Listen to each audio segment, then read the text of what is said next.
A computer monitor uses square pixels to display an image. The expression shown below represents the approximate area in square inches of 1 pixel on the computer monitor. So you have scientific notation on the inside, 1 400 times 10 to the negative second, all of which taken to the second power.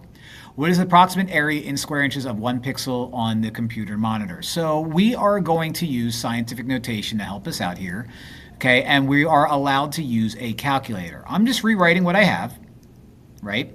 And since it's taken to the second power, a power to a power means you multiply exponents. So you apply that 2 to both of these. So 2 times invisible 1 gives me 1.04 squared, and 2 times negative 2 is going to be 10 to the negative 4th power.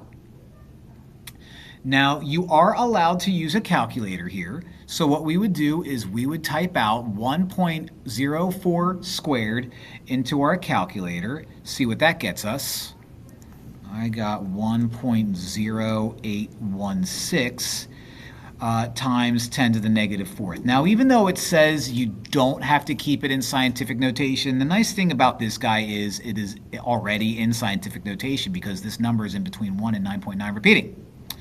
So 1.0616 times 10 to the negative 4th is A.